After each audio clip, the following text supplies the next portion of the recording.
Hello, everyone, and welcome to another episode of the Buffering Podcast. My name is Eric Moran from Eric Moran Films. I am joined alongside Christian from Erickson Films, and today we have a special guest. We have Noah from the YouTube channel Paragoya Illusions, and I said his name right. You did. Noah, how are you today on this, I don't know what day it is, Wednesday? I'm doing good, just waking up, obviously, like, way different than Christian is, but I'm feeling good. Had a lot of stuff happen before that, but I'm definitely like now.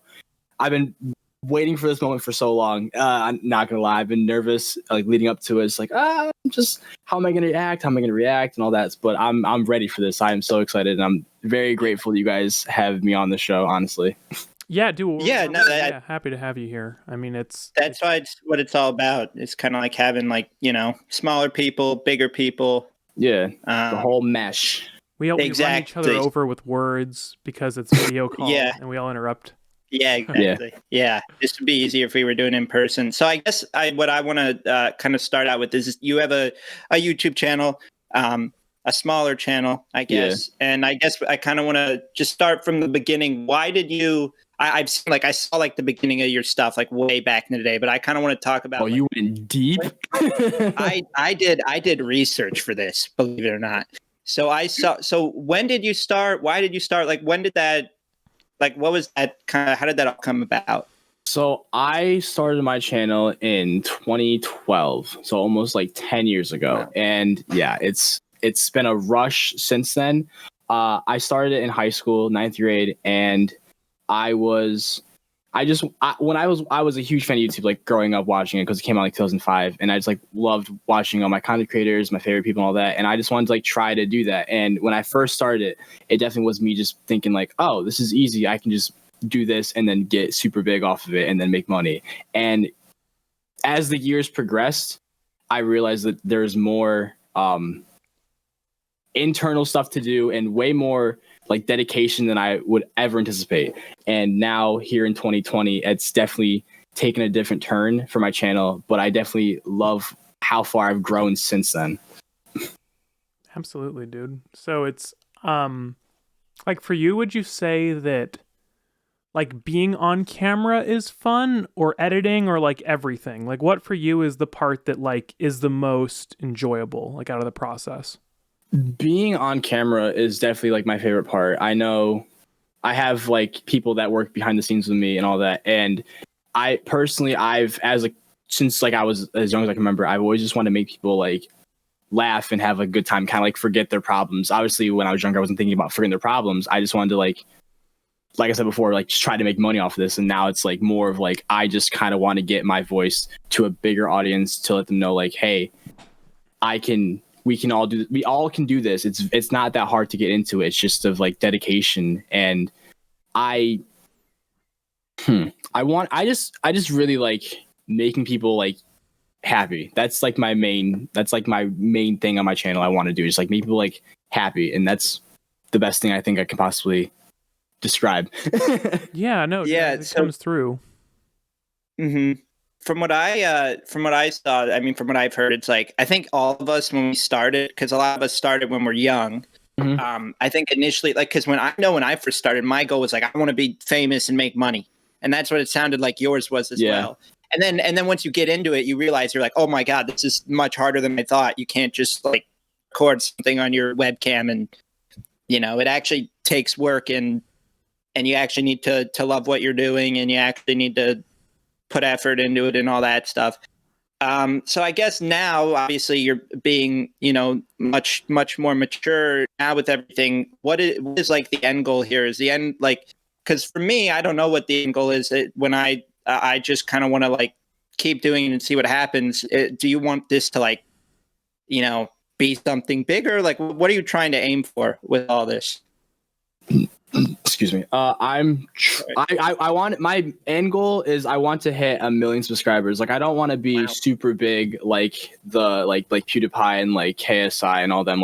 They're huge inspirations to what I do and how I started, but I want the fame, but I want more of my voice to be heard and be able to push that out to other people.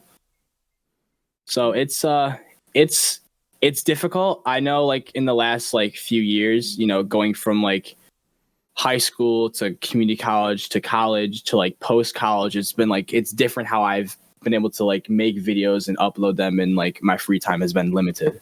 But now it's like all that's going on, I have like way too much free time. Yeah, no, I mean, that was why Eric and I started this, because we were both home all day while like like people who follow the rules are so it's I think it's really interesting right now, because this is like one of the only like things you can do where it's actually a better time to start doing it than it's ever been, which almost every other industry in the world, it's like the opposite right now, which is, you know, it's really sad, but I think that that's been like one of the only positive things I could see that is going on right now. And it's cool seeing like with this free time what YouTubers really like are like, because now like everyone's kind of, all they go to is like YouTube or Hulu and Netflix, so like they really can see like what this person's like now that they can't go anywhere. Like, are they still the same person, or are they different now because they have to like try to force some kind of comedy or some kind of like even like a money grabbing thing to still stay relevant. And it's just it's weird. It's weird seeing like what content, like the ones you've like looked up to for years, now seeing like, oh, they're kind of boring because they're not going anywhere. And it's kind of just like they aren't funny themselves. It's more just like what happens around them makes it funny. So I think if you can be funny, like with like yourself, like in any situation, like no matter where you go, you're going to constantly be the same person, which is kind of like, I want to stay the same on and off camera. So people that know me like around my hometown, they know me the same way I am on camera. Sure, I maybe over exaggerate some things, but for the most part, I'm the same guy on and off camera, which is very rare that I found out, like in a lot of content creators. It's you'd be surprised, because I get people telling me that I'm different, and I use the same thing you say. I say I'm just my on, you know, my persona or whatever. It's just probably over exaggerated, if anything. Mm-hmm. And by over exaggerated, I mean just like more self-deprecating. Like in real life, I'm not that self-deprecating, or like, you know, but and it is hard because I don't know. Sometimes I don't even feel like, I don't even notice it when I'm just kind of like being this person on camera than in person. So the fact that you're even able to like, you know, keep that kind of consistency or whatever. Yeah. I think that's impressive. And then people will be like, thank you, you know, drawn to you and kind of stuff like that. I guess one thing I'm kind of curious with now, with obviously you mentioned the whole, you know, the situation we're in and everything. Do you feel like you've been kind of taking advantage of it, or do you feel like maybe you haven't been doing what you want to do, or how kind of use this just a ton of free time, honestly? When I guess Corona hit, it was like, wow, I have all this free time now to do what I want. But I was still working regardless, because I was like an essential employee, so I had to keep going to work regardless. So it didn't really change that much for me in that sense. Like I still had other stuff to do, so I wasn't entirely dedicated to this, which I think helped me, because if I had to constantly keep doing it like every day, I probably would get drained within like a month, and it would make my content less viewable in a sense, I guess. But I think up until like the whole like police brutality stuff that happened like 2 months ago now, it took a toll on me, being like, you know, one of the few, like being like a Black creator, it's different now, because my voice, I feel like, not saying that like no one else's like no one else's is like not less meaning, but I feel like me, as like my standpoint and like in my town, I feel like I still have like a lot of weight to carry with like all that's going on. So I wasn't sure how to approach it. And I was talking with Eric about this like before we started recording. Like I wasn't sure how to, like, because I wanted to like make a video stating like my stance on this whole thing. Obviously, like all that's happened, terrible. And it's been going on for years before that. But I think all that's happened leading up to it, with like, you know, unemployment, the COVID, and everyone staying aside, like it's really had like people like chance like really see like what's been happening for years. And I think we needed this. It kind of sucks that it had to wait this long, and that all that's leading up to it kind of had to happen for this to happen. But I think it's well needed, and it's well deserved, and it should keep going beyond COVID. Like once it stops, we shouldn't stop. Yeah. Yeah. Talking about it. Like it's a continuous thing that still is happening. Like, I still see videos to this day, like on Twitter, of like police still doing the same shit, and it's just like everyone sees it now. It's like the true colors. Absolutely, dude. Yeah, I mean, it's like Eric and I have talked about this before, but just like the sort of way that really important things can become a social media trend, and like a way for people to just kind of be like, oh, I care about this for a week, and then I'm gonna focus on the next, big thing. But like in this situation, this is literally tons of people's lives and like a completely broken system, which is like, I imagine in the position that you're talking about being in, like, I can see how it must feel difficult to like be able to express what you feel while also like, I guess, knowing that your words are going to be taken more seriously on this issue than like, say, like mine or Eric's, and for good reason, because it's like people, you can be on the sidelines, but you can also actually be experiencing something, and that's very different. And from where I lived, I've barely.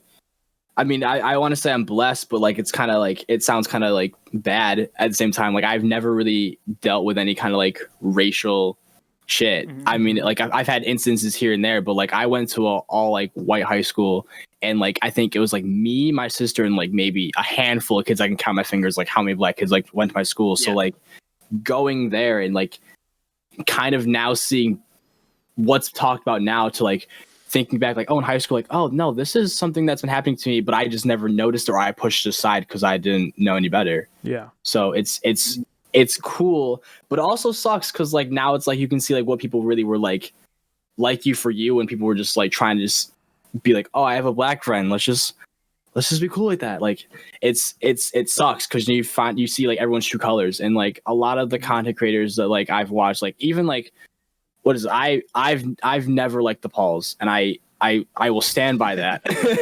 But I'm with you there, dude. I remember seeing Logan upload a video about it on his Impulsive podcast about the Black Lives Matter protest he was going to, and his statement, and I commended him for it. I thought that was like spectacular, that he had I've seen comments like, this is a hell of a character arc from like how we started like last year with the whole Japanese video to now is crazy. And I think seeing that was like an eye-opener, because he knows firsthand, like, I can get away with so much shit because of who I am, and it's just like there's a lot of shit I do with my friends, like my editor and my two other friends I work with all the time, that like they can do, but like I want to do it too, but I feel like I just can't because of who I am, and it sucks. Right. No. I guess the one thing that I've noticed is that it seems like now this issue's it's not like one of those things that how we kind of mentioned earlier, where like it's a big trend for like a week and then people start to slow down. I mean, sure, talk has slowed down, but from what I've noticed, it's been definitely like I've seen more activity on social media than before, if that's promising at all. So I don't know. I mean, that's the one thing I've noticed, is like I'm still seeing people post about it, which is great. I think that's awesome. But it's just like, I just hope we can take some positive from it. And now like kind of understanding where you're coming from, you're kind of put in a crappy position, because you're like, as a content creator, what are you supposed to do there? Because for me, the way I thought about it is like, okay, well, I'm probably going to talk about it and, talk to my audience about it, and kind of, still like keep being concerned about the issue and everything, but just kind of move on with my other stuff. And for you, it seems like this actually took a toll on you, and then you're actually like, I don't know, like it seems like you're putting I'm in like a weird threshold, because even when I went to like several protests, and I always was like, should I just vlog this or like bring this like with me? I was just like, but I feel like people would like look at me weird, like, why are you filming this? Like, this is not something to really like. I mean, I was gonna like put on like social media to like talk about it, but like a lot of people like know like what I do. So like if they saw me with a camera, they're like, oh, he's making like a video for it, which is like, either they're like, oh, that's really cool, or like, that makes no sense, like this is not the time and place for that. So like I just kind of backed off on like just uploading content and just kind of like focusing on the issue as a whole. And I know I had like some people that were filming it and all that, and they were doing their thing and all that, but for the most part, I just feel like it's weird. It's just like you said, like, it's a weird threshold that I don't know. I didn't know how to really approach it because this is brand new to me because I've never really had to. None of us have really done with something like this for like ever. So it's a first. So how you first tackle it is going to really affect the rest of your life because you could be like, oh, I'm at a protest. Here we are. Like there's some influences I've seen like taking pictures in front of like the looted buildings and like just like some people like standing in front of like the protest march and just like holding a sign and leaving. And I was like, that's not what you're doing. You're just trying to do that for like attention, and it's shitty. Well, like, yeah. I mean, I'm kind of at a point where I just am sad that like the conversation and culture like in the world is always happening on like Twitter and Instagram. Like to me, it's just like the fact that we get all of like the way politicians and world leaders speak now is on Twitter. To me, like, I don't know, like maybe it just makes me sound like a boomer, but like I just don't like that. I feel like it's like degraded the quality of how we like communicate as a species. 'Cause it's all about like how many likes am I gonna get? How witty can I sound? Instead of like, can I be substantive and can I talk about things in a way that's meaningful? And sometimes meaningful means not as witty and not as entertaining. And I feel like the fact that like politics, entertainment, all this stuff has become like one on social media. I don't know. Like, I think it's that kind of stuff you're talking about where people come to protest to take a picture and then fucking leave. Like, that is to me, like, that is like dystopian almost. Like, that's like the reality. It's really, it's super fucked. But yeah, that's my opinion on the whole thing. I don't want to have this whole conversation be about this. I would love it. Right. But I feel like to keep this moving, I don't want to talk about the whole time. It's obviously like we've all stated our like opinion on it, and we all are on the same page in some sense. So if not entirely the same, which is I'm grateful you guys are like this, because if it was very odd, I'd be like I might have to leave. I have a phone call coming up. I don't know, but it's humbling to know you guys are also like on the same page as I am. Oh, and Eric left, and he's back. Okay, he was in a frozen like ghost face as he left. I don't know if you saw that. It was just like. I'm sure he'll be back in a second though. Thankfully I'm the one recording, but yeah, because like damn. I mean, I don't know about you, but like for me in the past I used to feel like I didn't want to like get like political online, but now we're at a point where it's like this is 100% real life, and if you're not going to weigh in some way, in my opinion, it's just kind of spineless at a certain point.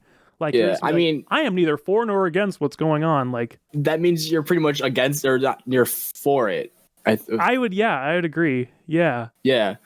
But like, even what is it? I just literally talked about this with my friend, and what was it about? Damn. I'm trying to think. Oh, I'm drawing a blank. What's it? It was like wait, Eric, are you there? Yeah, well, okay. All of my cameras show up, but I'm still here. Okay, I was just we got a great picture of you to work with here. Little baby Eric. But yeah, what was it? I was trying to say. It was something about like my friend. I literally talked about this with my friend, and I forgot it now. Damn. Oh, and he's gone again. Houdini. Damn, I really just drew. I think him leaving threw off my whole track. Now it's a one-on-one interview. It's even more intense. Yes. Welcome to 60 Minutes with Christian. But it's just, yeah, it is a very, moral of the story is a crazy time we're living in. And to be living in it is super cool. Because now when I have kids, they're going to be going about this in like history and be like, so Dad, what happened like in 2020? I'm just like, I've seen the memes of like people like Vietnam flashbacks. I'm just like, all right, sit down, grab the popcorn. Let's just talk about this. I was on a podcast. I was on a podcast talking about it. I was just like going there, like that's me right there. Like I'm in that picture. Yeah. And that was it. I think I was talking to my friend about this. And most people I see, like, I feel like Facebook is for like our parents. And I feel like when we're older, Twitter will be our Facebook, because most people, like, I've never had a Facebook till like 2 years ago, and I never use it now. I just have it for like to say hi to my my cousins and all and relatives. But I feel like Twitter will be our Facebook, and then our kids will have like whatever it's going to be, and they're going to be just like doing the same kind of conversations we're having now, but like on a whole different like big thing. Like Facebook will be the new MySpace soon, and this will be the new Facebook, like Twitter.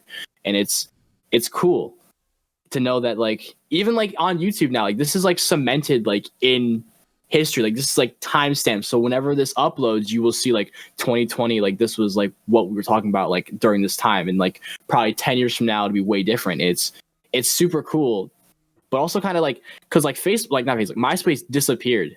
And it probably, I don't know if it's still functioning. I never had one anyway, so I don't even know. But Facebook is just like mainly for adults. It's like an adult Twitter in a sense. Because my dad was watching a video that I saw on Twitter like 3 weeks ago, and the time difference of how late Facebook got it to Twitter was concerning, because it makes you like think like, do they filter all this stuff out and like pick the certain ones that like will get your attention on Facebook? Because then all your grandparents like, oh, this is crazy, I'm gonna send this to my little nephew real quick and all that. But yeah, Twitter's amazing. I love it. In what way? Like, what do you love about it? What about Twitter? I just love the instantaneous of like, you can put something out there and you could get no recognition. You can get a little, it could blow up. Like Twitter is very like, it's constantly changing.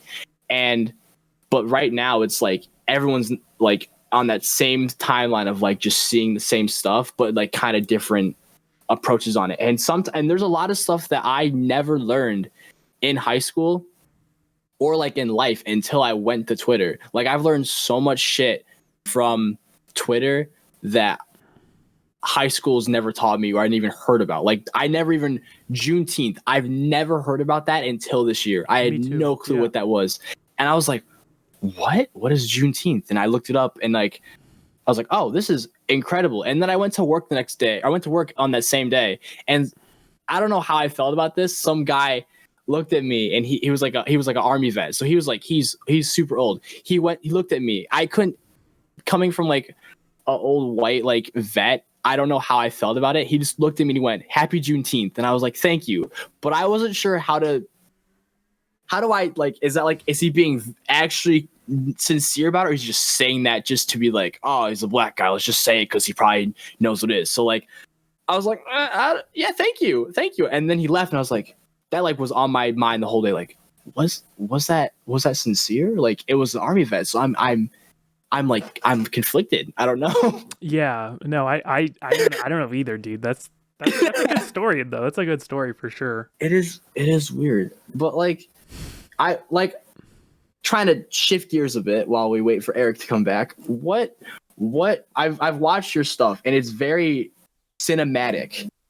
Thank you. Very like, I like it. I like that. I like how you shoot stuff. I like how it's like, how the story drives itself. Like I was watching like your Xbox one that I don't know, was like 3 weeks ago you uploaded it. I don't know the exact time. Video? The controller one, yeah. 3 weeks ago. And I watched that. I couldn't watch all of it because like you guys called me, but it was very cool like watching it and just seeing like, you know, how you like started it with just like simple like time cuts to like, you know, controllers and like the different types of series and all that, and like you were getting into depth about it, and then you guys called, but I was just like, I'm gonna watch the rest of it once this is over because it's super fascinating. Like I have an Xbox One, like the first gen, like just collecting dust in the corner, and I haven't touched it in like probably like 7 months. But it makes me want to like see like, do I want to buy a new Xbox? Do I want to buy a new PS4? Like, do I want, or PS5, whatever? Do I want to like continue with that? Because like right now I'm on PlayStation like all the time, and it was very movie-esque type of video, and I really like that type of content on YouTube. Just seeing like people like you're like what, 20, 21? Yeah, 20. Yeah, and you're like, and you're doing stuff that like people with big budgets would do on like a grander scale, but the fact you can do that on a very singular topic of Xbox controllers, I'm like, how are you gonna make this a video on controllers? I'm like, it's just a controller, but like you talking about like how it feels and like how it works. I'm just like, this is so knowledgeable. And I could tell there's a lot of research that went into it, and I like that. And it's so cool. And I respect the hell out of you for that. Thank you, man. I really appreciate that. Yeah. I'll just keep this quick because I want to get us back on the interview. But I was actually debating quitting doing YouTube this week for good. Oh. So I've now decided I'm not going to do that, but That's good. It's even more reassuring. But Yeah, good. what I want to sort of transition us to is you had a video that you made about Fiverr. And I actually have worked on Fiverr for the past 4 years in some capacity. Really? As a voiceover artist. But I thought your video was hilarious, by the way. Thank you. I didn't watch all of it. I got like 3/4 of the way through, and then we started the call. But I'm interested to hear like your take on that sort of thing, like the idea that you can use this sort of freelance service website to create entertainment for your audience while at the same time supporting people. Like, that's pretty cool. Like, I like that as a concept. It is cool. I definitely want to make another one of those. I just don't know when. I've heard of Fiverr. I think the first time I heard of Fiverr was watching Tosh.0 like in high school, because I saw he did that. He had like some random guy, like he was like an auctioneer, and he had him say the recipe for making meth as an auctioneer, and I thought that was fucking hilarious. Just that he was like going so fast and just saying everything like correctly. I was like, that's kind of concerning. You can have that just on there though, like at like a grab. But I watched also Call Me Carson. He did something like this too, where he like took random things like on Fiverr and just like asked people to do random stuff. I was like, I wonder if I can do that. And I was like, during like the time, like I was, like I said before, like early in the conversation, like I was still working, so like I had money to like kind of spend. So I was like, let's just give the people that kind of need this, and also everyone wins. Like they get paid, and then I have some fun times, and I've kept a lot of stuff. And there's one guy, I don't know if you got to the Mickey Mouse dude or whatever. Yes. That guy was amazing. I contacted him after the video went live, and I was like, bro, you smashed it. I gave him an extra $5 as like as a tip, because I was like, bro, you killed it. You did way better than I ever could imagine. And it's cool seeing that people there's like so much to pick from like on there. And like I've wanted to use people from Fiverr for like other stuff, like for like personal videos and all that, but like I never went around to it because it just kind of fell through. But the Fiverr video was like, it got a lot of attention, and it's just funny. It's just super funny that people like how I imagine it and how they do it is completely different, or that's the same. And like the Spider-Man kid or whatever, he was like, I liked him. He was just I didn't think he'd do everything I said, because some people were like, I'll do this, but I won't be entirely for it. But he did exactly what I said, and I was like, you're a saint. It's funny. Fiverr is a very strange place. And now that you saying you worked on Fiverr, do you still work on Fiverr? Yeah, I'm just now getting back into it, actually. Okay, but like even like voiceovers and stuff like that, it's just like, I'm like, are you really gonna say this entire sentence that I just wrote for you, completely like just obscure and super obscene? You're gonna say that? And he's like, yeah, $5. I had a friend, a really good friend of mine, who, so I was working on Fiverr about a year or two ago, and I got a message from just a random guy, and he's like, do you do like adult reads or that kind of stuff? I'm like, no. I just immediately responded that. And then I get an order after I've already written no, and it has a very adult script in it. And the way Fiverr works is you don't want to cancel an order, like, period. Like, it's just really not a good thing for you. I mean, they may have worked around that, but for me, I was just like, oh my God, I guess I'm going to do this. And so I do. And I was just like, why did I do that? And it was just like, I just felt so weird about it afterwards. I mean, it wasn't like, it could have been worse, but it was pretty bad. And then I'm hanging out with a few friends at the beach later, and all of a sudden I hear out of my friend's phone is that recording of me. He had made a Fiverr account just to do this to me. And he'll bring it up now in front of random people. We'll be in some kind of group, and he'll just start playing it in his phone. So he just has it there now forever. You're just like, he touched my leg, eased into the thigh. But you saying that like makes me think, like, when I say this, it's like, this is just like, they're just getting paid. So it's like, sure, it's super weird and vulgar and like graphic, but like, I'm making money off it. So like, do I really have to like fight it? Like, am I not trying to get this money? Like, you're trying to make money regardless. Like, that's like the end goal for everyone. Is they just want to make money doing what they love or just for shits and giggles. But yeah, Fiverr's a fucking weird place. Unless it's like super offensive or like against my own ethical code, then I'd be okay with it though. Like if it's just like weird, like even kind of messed up, like I'll be like, okay, like is this gonna hurt anybody? No. Okay, it's like some guy's like, can you just read for me this excerpt from Mein Kampf, but then also spew in some like racial slurs that weren't in there just to make it more like angsty. It's like no, exactly, yeah. Like, what are you? He's well, like, you don't are you wanna... against whites? Are you biased against whites? Like, yep, I am. And just block him. You don't want to. My internet cut in now, but I'm back. I think. Welcome back. But yeah. So from what I've gathered, Fiverr. So here's what I think. You don't want to be like that whole. Do you remember that whole PewDiePie thing where like he had those kids hold up that sign and it had a very bad thing on it, and then they got in trouble for doing it too, just by taking the request. So that's something that you really need to, monitor and be careful with.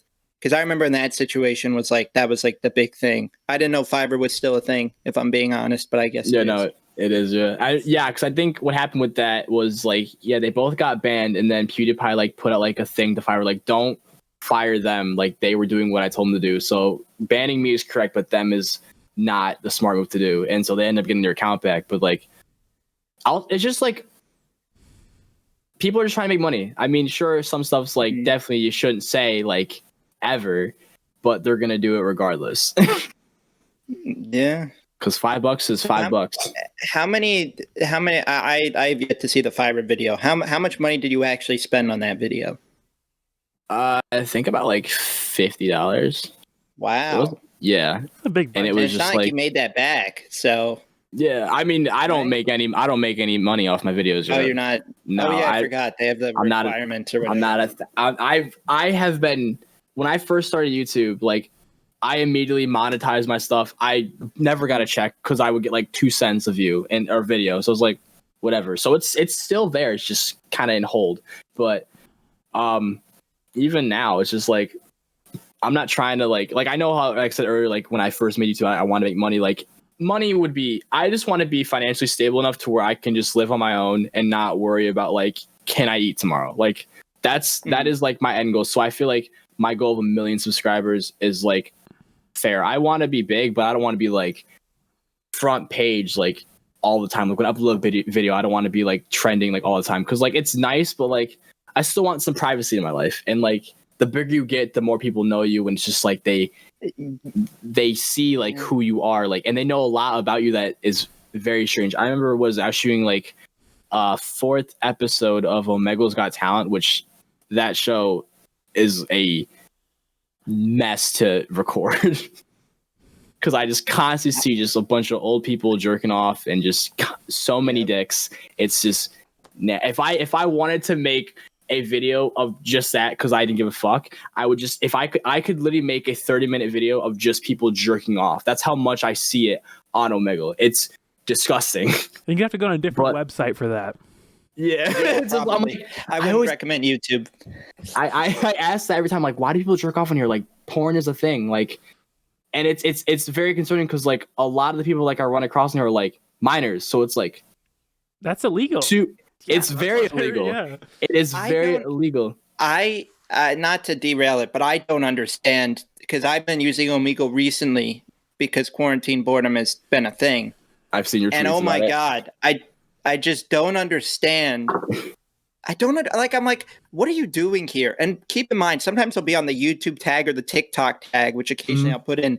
And most, if not all, the people on that tag, a lot of them are minors. Yeah. Now, when I did the college tag, it was a lot of, it'd be like, God. And I'm just thinking, I'm like, wait, why? What? Because like the moment you see one, they'll just skip you right away. And it's like, I don't know. Like, I don't understand the thought process. So that's why I don't do Omegle videos, by the way, because I don't want to edit all that stuff out, and I'm too lazy to to do that. And also being a dude, people just skip me and don't actually want to talk to me. But that's like a different thing. But you seem to find something with that actually somewhat works. It's like, you know, like you have a reason for them to stay. Mm-hmm. But I still like, get skipped constantly. Yeah, I mean, you do get skipped, but it's like you at least are like, oh, welcome to, you know, Omegle's Got Talent or whatever, and then like, you know, and they're at least like, because for me, I'll just be like, oh, hey, what's up, and then it's like skip. Like you at least are like, oh, there's something here. Like maybe this guy's like because when people figure out I'm a YouTuber, they want to stay.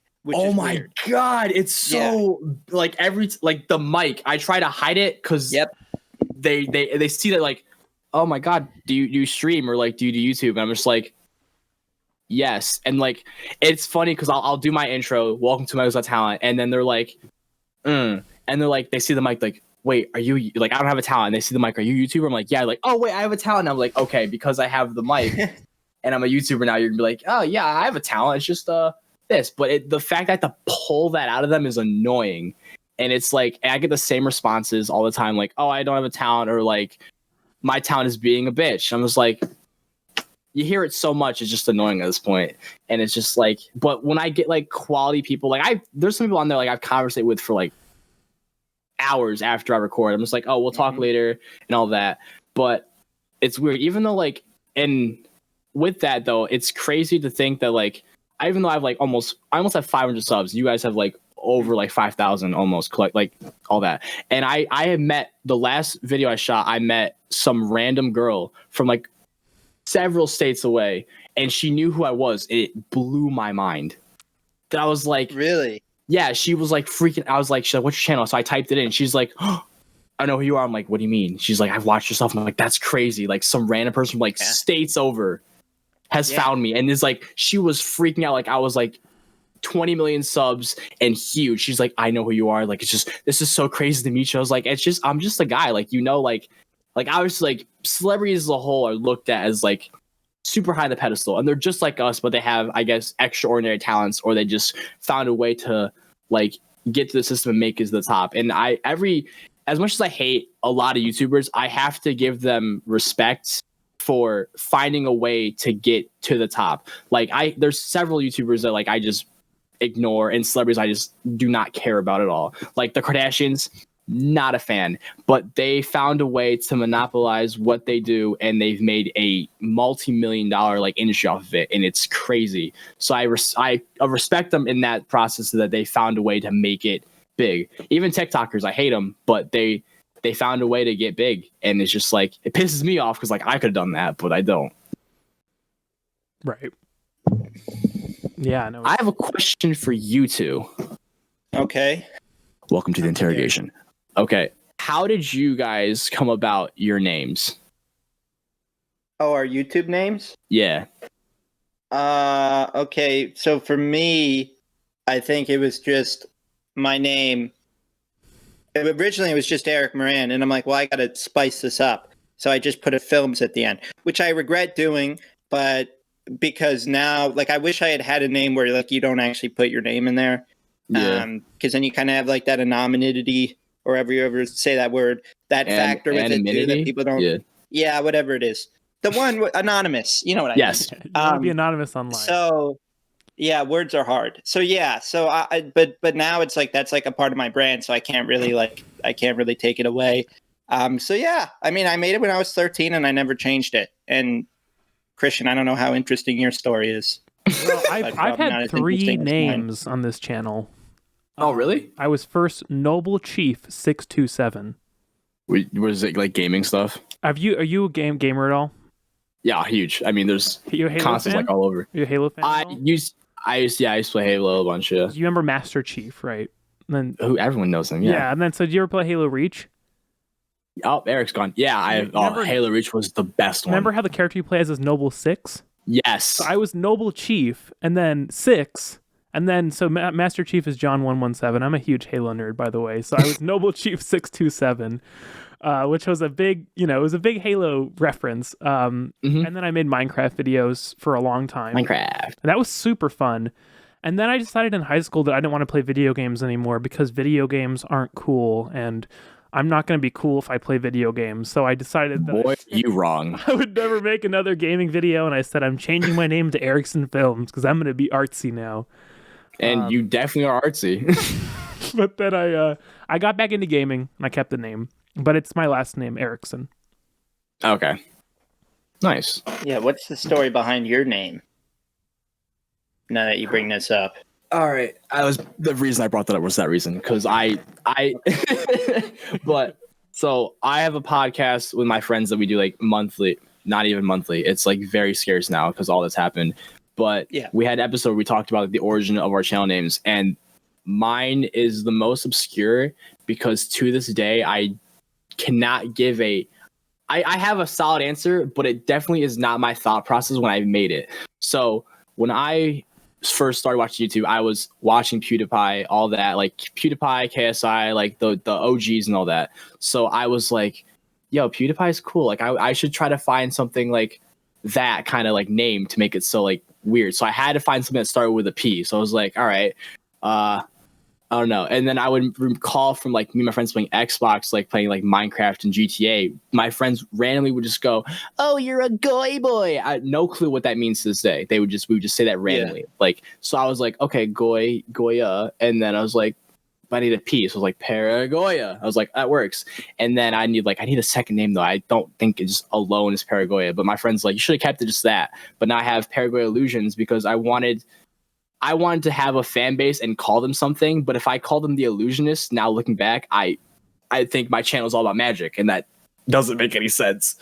So I was just like, I just kind of kept this point, and it's just kind of stuck with me so much. So it's based off of PewDiePie's name starting with a P, and now it's just this. And now it's like at a point now where I can't change it because it's like stuck with me. My friends like, should have changed like no with the froa, but now I don't have an afro anymore. I have a dreadlock, so like that name would have not carried over. So I've stuck with it, and it's become like a staple of me. And I like that because now though it's super unique though. When you type in that name, that's like the first thing that comes up. It's that or it's about Paraguay. It's one of the two. No, I really like the name though, dude. It's very like it's very alluring, you know, like it's a lot of mystery to it. Like I don't know what's going on, and I think it sounds good to say, which is always, you know, important with someone's channel name if it can't roll off the tongue too well. Yeah, I thank you, but that's my story of how I got my name, and it's I can't think of anything else I would change it to at this point. So it's just stuck with me. If I wanted to, I would have to start over, and it's just like at this point, there's no point turning back. Well, that's what people like know you by. Like that people will call. I don't know if people in your personal life will call you your YouTube channel name to your face because I get that all the time. They do. It's usually my Twitter handle they call me by, like Know What the Froa. Like it's either that or it's like Paragoya Illusions. It's like one of the two, but like they call me by that. So like they just know it's me. So it's like it's cool to know that like A, they watch my stuff and they know how to pronounce it, and B, like it's getting its name out there so people like are paying attention to it, and that's cool. And my goal is like I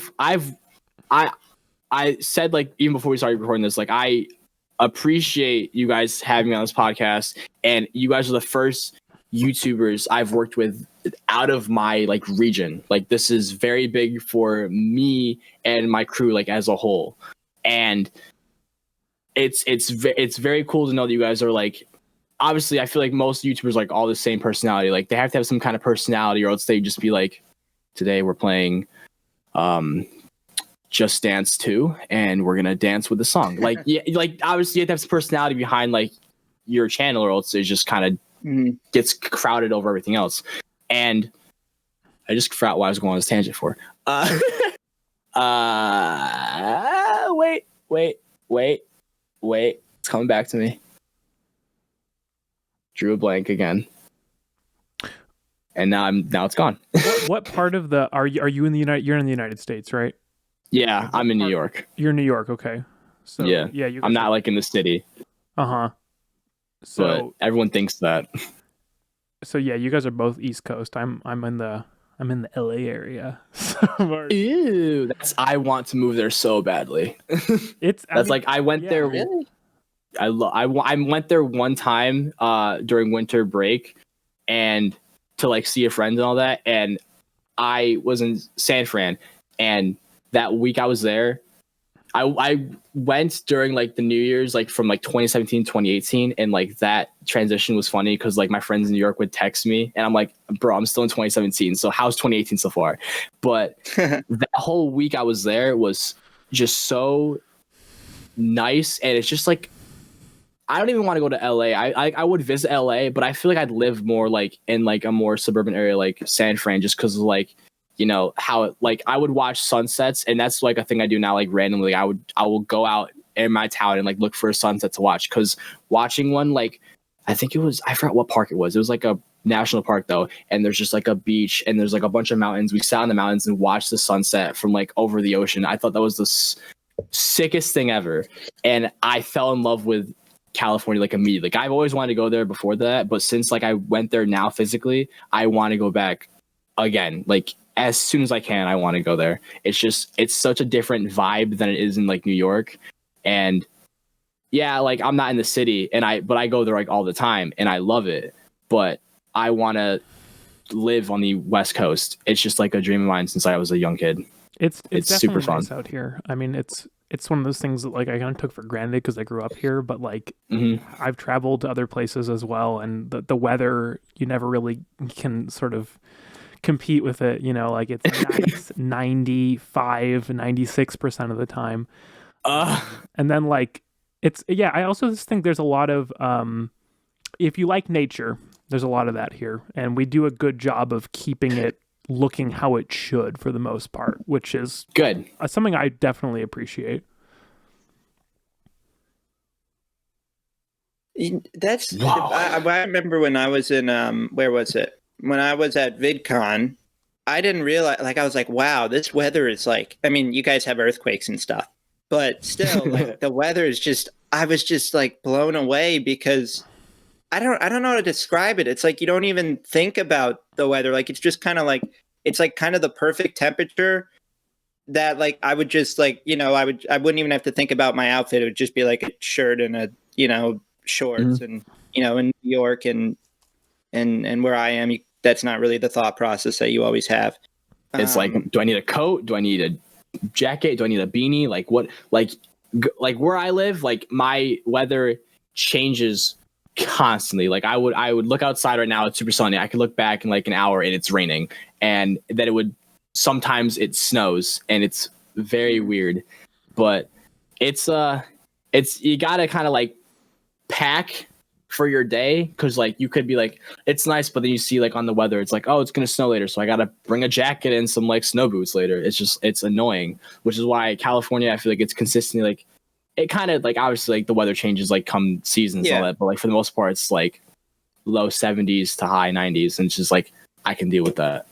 So what is like a part of, I mean, along with the weather and the nature, is there something like, are there, because I know a lot of people who I talk to, especially in social media, when it comes to this stuff, they're always like, I want to move to LA and be an influencer. Is that even something that like crosses your mind, or like to be in that world? I know you said San Francisco, which I don't know how close that is to LA. I don't know my California geography. It's like, isn't like, yeah, it's like 6 hours. Well, so is that even so? But it doesn't seem like that's your thought process, because everyone I talk to, when they say they want to move to California, because I have friends who've made the move and it's for that reason. So and I don't know if you're trying to do film or whatever. I don't know what you're trying to, you know. I mean, no, I went to school for like digital media productions. Like doing this, like YouTube has given me a very big advantage, like in school, and I love that. So like obviously like moving to California was like a dream of mine since I picked this like major, and then obviously YouTube is a bigger push for me to go to California. But I just think I just want to live somewhere where like I can, like, going to the city, I don't have to plan it like a few weeks in advance. And like obviously, yeah, most famous people, all of that, are in California because that's where they have to be. That's where like all the events are for like everything like that.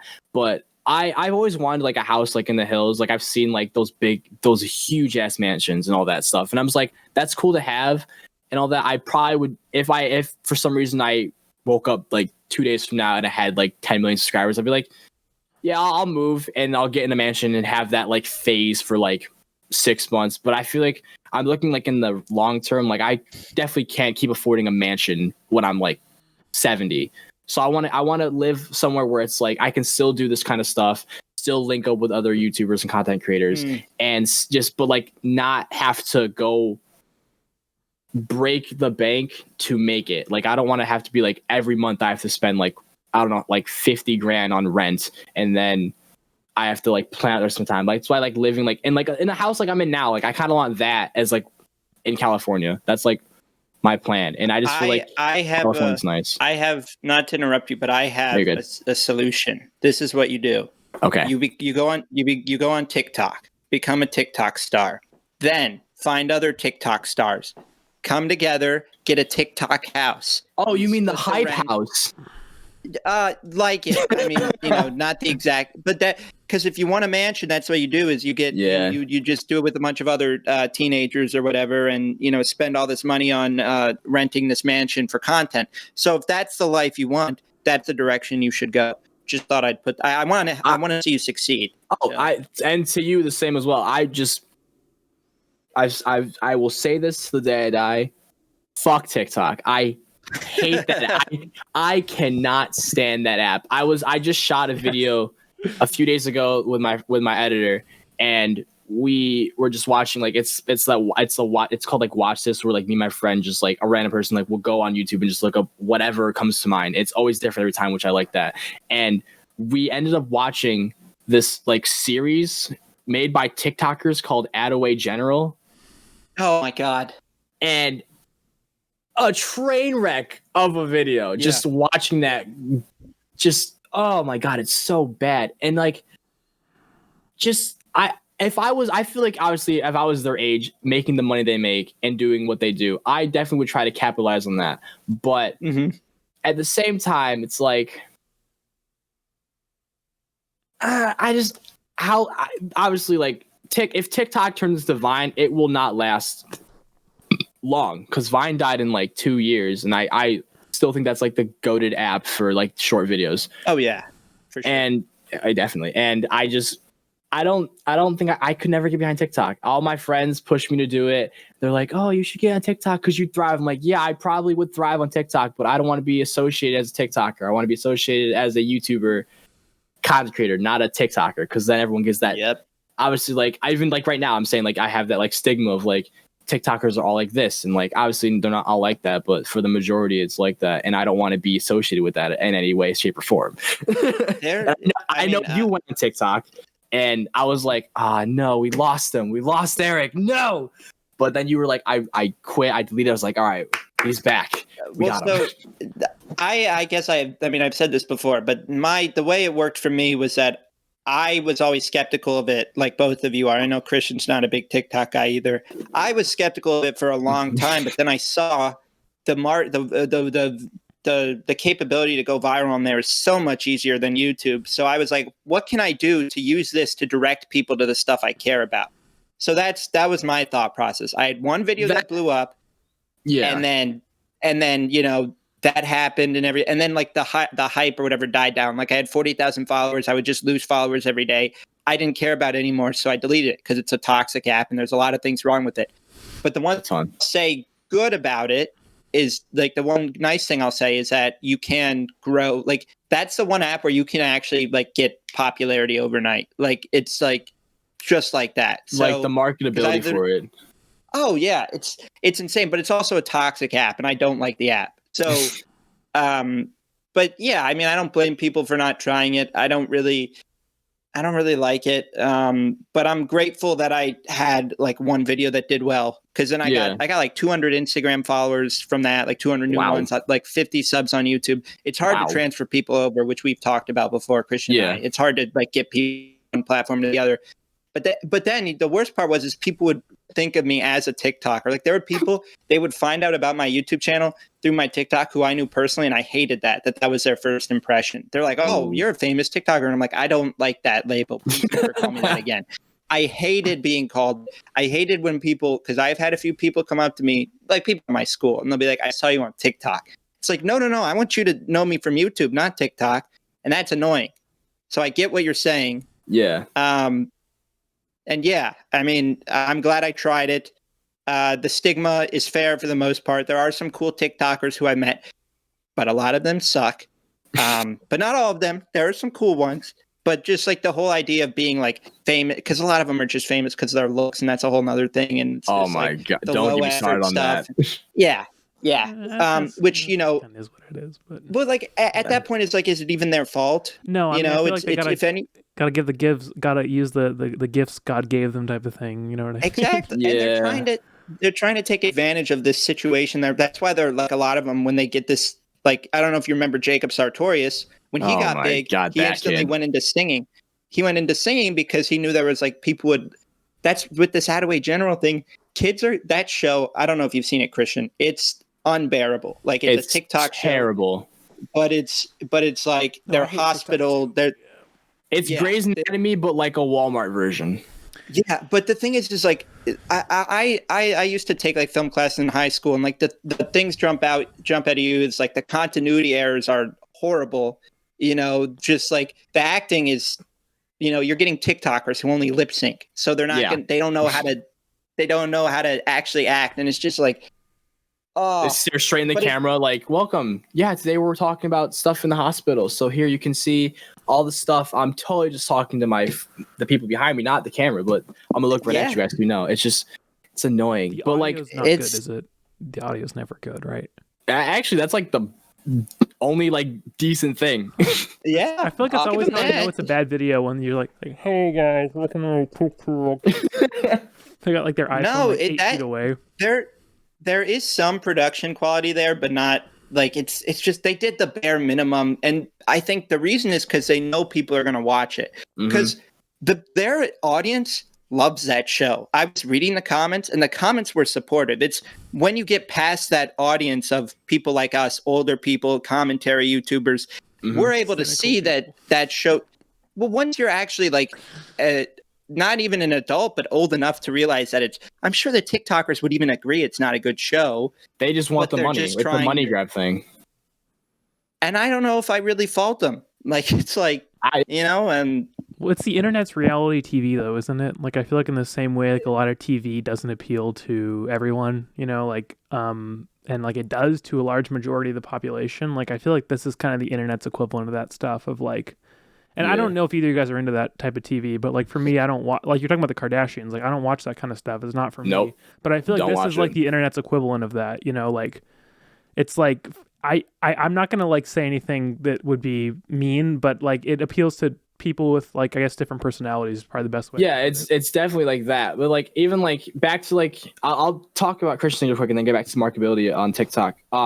Cause I never like reality TV because I always know it's fake or it's scripted. And I actually had the opportunity to work with like a talent agent who was in A&E. It was very weird how it happened. Like someone in my town knew him and they're like, we need someone who can edit. And so they're like, oh, this kid. So then they needed me to like edit some like Skype interviews. And I don't know if I should say this. I didn't sign an NDA though, so I don't care. But it's for like an up and coming show. Get mad at him. Just want to put that out. We're not responsible for any of the views of our yeah. All right, go ahead. I don't know if the show is like gonna happen or whatever, but basically it's like a twist on like Undercover Boss, but instead it's like of people having like a secret they've been holding forever, and they just are finally gonna tell like their family or whatever, but they're going undercover as like someone else to see how they would react to it. So it's like a lot of them like as like military people coming out as gay, or like I have a crush on one was like really fucked up, was like I have a girlfriend and my roommate has a girlfriend, but I'm in love with my roommate's girlfriend and I want to dump my girlfriend to date his girlfriend while we're living in the same house. And I was like, bro, there's so much is wrong with that. And I was like, I don't know. So I would cut these up and then give it to the talent agent lady. And she's like, this is nice, but can you get it more like sappy? I want you to like pull stuff. And I was like, this is the stuff that they probably say like during the show, like, oh, this is great, but can you make another take where it's like, just be more aggressive? So like I had to literally pull out all like the really sappy stuff out of it to be like, make people feel bad for this kid, even though like the situation, like you shouldn't feel bad for him at all. Like you're just fucked. But it's that was like another sign of like, yeah, reality TV is fake. And then back to like the marketability on TikTok, there's a lot of artists like in my area, like music creators and all that, and I've helped them like shooting music videos and all that. And there's one group that's like I've known for like a long time, like since the start of like their career, and they've gotten really big off it. They're like over in like Georgia now, like doing music stuff. But one of them told me that like if he didn't have like if social media wasn't like a necessity for marketing, he would not have it. And he would go on TikTok though and see all these kids that would get dumb views on like their videos and all that. So like he would pay them, like you could pay them like a certain amount of money to dance their song. If they hit that required goal of how many views, they would get paid. And it's like if they got like this, one kid's like 1 million followers. If you get like 20,000 views on this video, I'll pay you like the $2,000 you'll get. But if you didn't hit that, I won't give it to you. But like the fact that kids like younger than us are making several racks off of just like promotion is crazy. And it is a huge market like for for upcoming artists, like for like products coming out from like high end like brands and all that. So like it's definitely I think it is a more marketplace. And I feel like if I was bigger, I probably would end up going that route. But I feel like I would just post clips of my like videos and all that. But I feel like I would definitely try to find a way to like use that. That's probably the only reason I would end up using TikTok at all, is just to market my channel to another audience. So I definitely will take what you said in consideration, Eric, because I'm now contemplating how that went. I'm like, I might do that, but Eric, for the most part, I still can get beyond. Oh, he's here. But he left. He's here. Oh, he's still here on my. Oh, he left TikTok. Yeah. But like when you were on there, it definitely was like a market thing, like just like promote your videos and all that, and like your channel, and that is something that like I probably would look into. Yeah, I'm not going to tell anyone not to do it because I think there is opportunity there. But at the same time, like for me in my personal situation, I was like, I did everything I could do with this app. I don't really care anymore. And like, I'm not going to fault someone for making content on there. I'll laugh at them and call them cringe, but I did the same thing. So am I really one to talk, you know? Mm-hmm. But yeah, I'm not going to, like, if someone wants to do it, it's like, there's an opportunity. And then I give it like another year. So get on it while you can. Like, I don't see it. I'm not an expert, but I just, like, I'm already seeing people lose interest. I think kids will get off there eventually and then, you know, find something else to be addicted to. But yeah, I don't see it lasting any longer. But I don't know, maybe with the stuff like even thinking about the stuff that you do, like even with like the Omegle thing, stuff like that could do well on TikTok. Like there is a market for that. So I don't know. It's definitely an option. But I will still stand by that I hate it. But also like, you know, it's why I have a love-hate relationship with it. I'm glad I deleted it now. But there's you can accomplish stuff on there for sure. So. Oh yeah, no doubt. It's just every avenue you gotta take, and that's what like being like a content creator is like about. You gotta like do, obviously don't risk your integrity and your like dignity to like get views, because I think that's just very like lesser of yourself. But like if you do what you can to like get out there, because that was like my hardest part, like trying to get big like on YouTube. It obviously still is. I'm still trying to strive to like hit that like 1,000 subscriber threshold and all that. But for the most part, like just like I'd have to find like ways to promote it. And like I usually like would promote it like on Instagram and then on Twitter. And I used to do it on Facebook, and then I put up video. And this is why I don't use Facebook anyways, is because I forgot I had family on there, and it's now deleted. It's gone. I still have the files though, but like it was like a video series I called like reacting to Pornhub comments. So I wouldn't even watch I would watch the video, obviously blur out most of the screen, but I would just read the comments, because some of the comments on the videos are very funny. Some people, like I would watch, like it was like an animated, it was like a music video, but it was like porn. It was like people fucking to like music, and it was like dubstep and all that. And then I read the comments of it, and people were like, "He's gone again." I was reading the comments, and some of them were like, "He's back again." I'll say it a third time. Some of the comments were like people really critiquing the video, like in depth. Like, I like how the progression of the song, you got more intense with the fucking. I like how like certain strokes match the beat, and just like how you interlace other videos. I was like, it's very weird that you are critiquing this video. And other people were like, yeah, I agree. Like, I think there's some faults that you had where you could have done this instead. But like some comments are just like, oh my God, like the way that one chick at like minute whatever was like so hot, the way she wrote it. I was like, bro, like this is like, people critique it like it's like an actual piece of film. And obviously like porn is a film, type of film. Not something I want to get into and that kind of, not that thing, but like, it's just people critique it. And it's very funny to find like people that are like not watching it, actually watch it for the plot and not just to get off. Wait, people watch it. I only ever have watched it for the plot. You only watch the plot, and then the moment, you know, you get into that stuff, you just cut it off. Because what's the point? You know? I mean, I didn't know people watch it for other reasons. The acting is really good. All like the YouTube clips you'll see. I'm just like, I mean, yeah. I watch it for the plot only. Yeah. Like I just want to know the resolution. Yeah. You want to see where it goes and everything. Yeah. So I don't know. I can see why you didn't want your family on Facebook to see that video. No, the thing was I would post it on Facebook, and then so what happened was my like aunt saw it, and then she messaged my mom, and then I was at college this time, and I got a phone call from my mom. I was like, this is random, but also like not surprised. She calls me all the time because she misses me. So I was like, hello. She's like, what's up with this video on YouTube? I was like, what do you mean? Like the Pornhub thing? I was like, what about it? She's like, you're promoting pornography. I was like, actually, Mom, if you watch the video, everything's blurred out. So I'm not really promoting anything but the comments. But she's like, that makes no sense. Like, it's going to affect your job. I was like, Mom, if you watch the video, you'll understand I'm not doing it. But me and her got in a heated debate. He's like Houdini. He just keeps coming and going. We had a heated debate about, like, she was like, take down the video. I was like, no.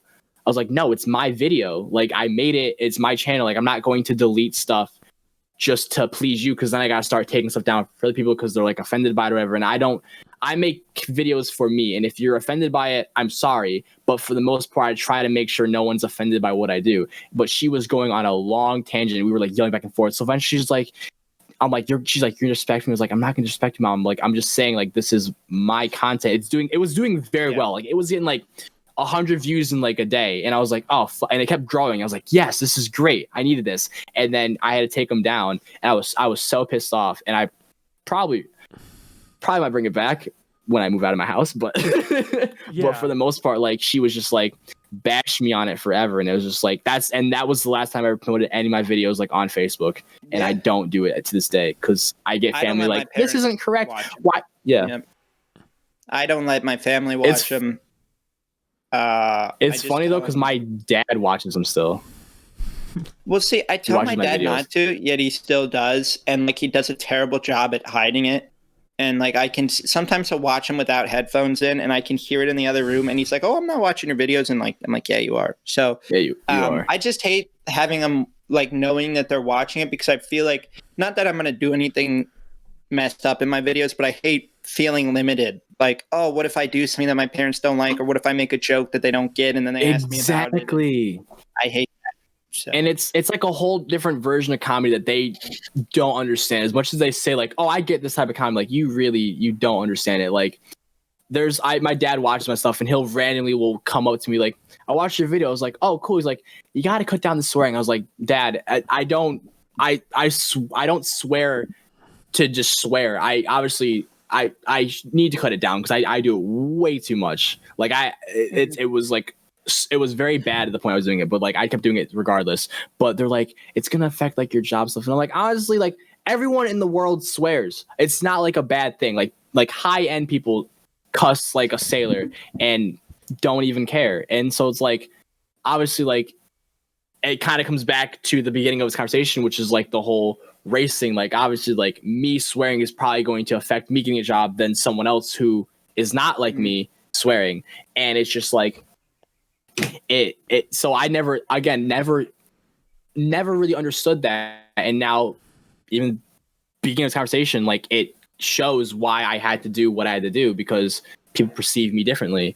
And that was it. And yeah, but like, for the most part, like, I just make videos to make videos, and I like doing what I do. And it's just like, I'm gonna keep going regardless of like how people feel. As much as shitty as that sounds, like, I don't want to sound like a dick, but people got to know who I am. I don't want to fake who I am, like, on screen and then realize like I'm not the same. And no, I mean, that's key, dude. Like, I mean, if you're doing you know, yeah, it's not going to get tiring, right? And yeah. So we're sort of out of time, but I think that was a really excellent conversation. Thank you. A lot of fun. I'm glad, yeah. I'm not always able to feel so like immediately able to just like, let's feel like we're just talking. Like, I didn't feel like this was. Yeah, literally, that's what it felt like. And I mean, that's what a podcast should be. You know, Eric and I are still learning how to do all this stuff, but that felt very natural, very fun, and I think really informative. Yeah. And for those of you guys listening and watching, we really appreciate it. And we're going to be having a lot more episodes coming up in the near future, and maybe look out for a collaboration at some point. Oh, absolutely. I would love that. All right, guys. It was, yeah. I want to say something. Sorry, Eric, final word, Christian. This conversation was great when my internet wasn't cutting out. The parts that I was in were fantastic. Okay. I'll say that. Absolutely. When you watch it back, though, you'll see what you missed. Yeah, exactly. All right, ladies and gentlemen, it's been the Buffering Podcast.